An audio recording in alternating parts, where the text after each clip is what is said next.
Welcome back to another chemistry mole video. In this video, we're going to be talking about the structure of benzene. Now, benzene is a molecule that puzzled chemists for a long time. And it wasn't until 1865 when a German chemist came along called August Kekulé. And he hypothesized that the structure of benzene was something like this. So his suggestion here is a ring of 6 carbon atoms with 3 localized double bonds. Now, what we need to do is discuss how the evidence for reactions and thermochemical data suggests that this model is not the correct model that we have.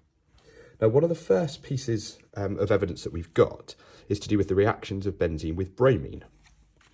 Now, if benzene had this structure where it had 3 localized double bonds, you would expect that by adding bromine water to benzene, it would decolorize.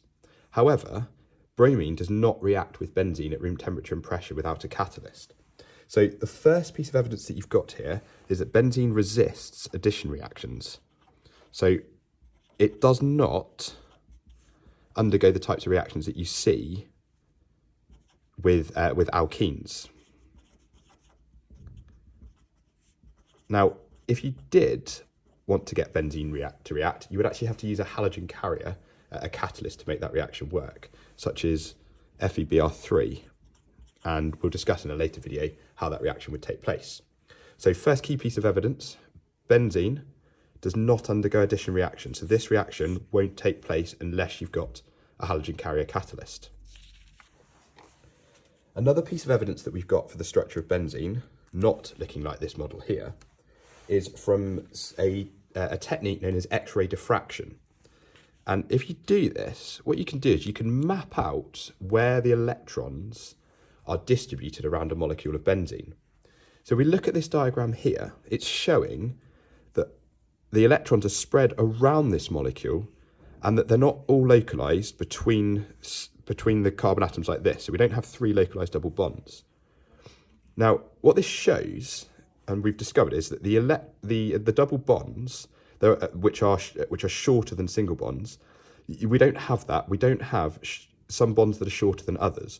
All the bonds are the same length in benzene. So all bonds are the same length. Now that's somewhere in between the size of a double bond and a single bond. So they're in between the size of a double bond and a single bond. They're all the same length in benzene.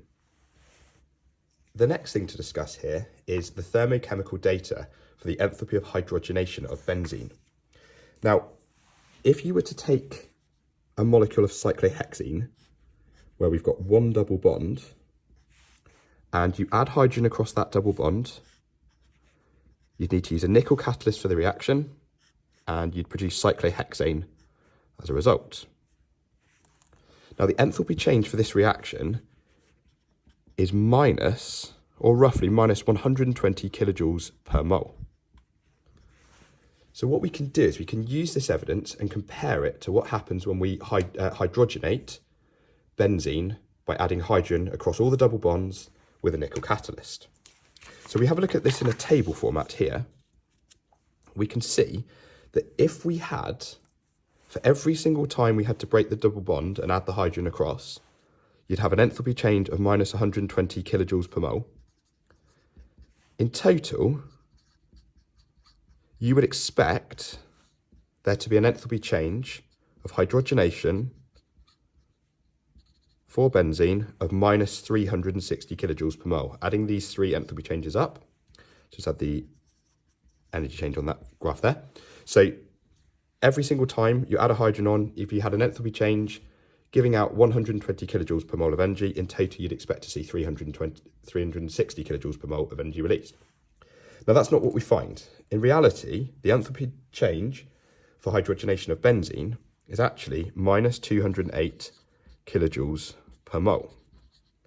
So we have a difference here of around about 152 kilojoules per mole for the enthalpy of hydrogenation of benzene.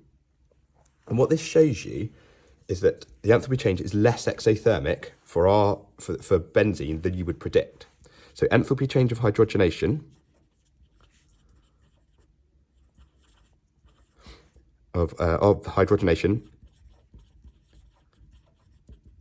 is less exothermic than predicted or than expected. So what this tells us is that in order to hydrogenate benzene, we've got to put in more energy in order to try and break apart this pi system versus if we had to break 3 double bonds. And that explains why benzene doesn't undergo the addition reactions that we talked about earlier. Benzene is too stable in order to be able to break this bond, and therefore you'd need a catalyst for the reaction to take place. Let's have a look now then at the structure of benzene so we can explain the model that we understand today. So the first thing to do is look at what happens around each carbon atom. So for each carbon atom, we have got one p orbital electron left over that hasn't bonded with either another carbon or a hydrogen atom. And so each of these are p orbitals. So that's a p orbital electron there. Now, if we see what happens, what we get is a sideways overlap of the p orbitals above and below the ring here, the ring of carbon atoms. So to draw that out again, you would see that you've got a full ring which makes our pi bond here. So we've got the sideways overlap of all these orbitals here at the top, all around the top here, and then we've got another sideways overlap underneath. So our pi system sits above and below the plane of the carbon atoms. So on that flat plane in the middle, we've got the ring of carbon atoms, and then above it and below it, we have a pi system. So the pi system forms from the sideways overlap of the p orbitals. And so the way that would look is you would have the ring in the center, and then above is that pi system delocalized and spreading out across all of the carbon atoms. And that gives you that more stable structure. And I've got a Molly mod here to show you what that would look like. So in the Molly mod here, you can see there are 6 carbon atoms around the center in the ring. So the black ones are the 6 carbon atoms, 1, 2, 3, 4, 5, 6. And then we've got our hydrogen, 6 hydrogen atoms coming off the side. And then above and below is the pi system here. So what we've got is sigma bonds here. So we've got 1, 2, 3, 4, 5, 6 sigma bonds in the center, followed by the 6 sigma bonds out to the hydrogens. And then we've got the pi system above and below the plane of the molecule. Now, hopefully you found that video useful. Please make sure to like and subscribe and watch some more videos on the channel.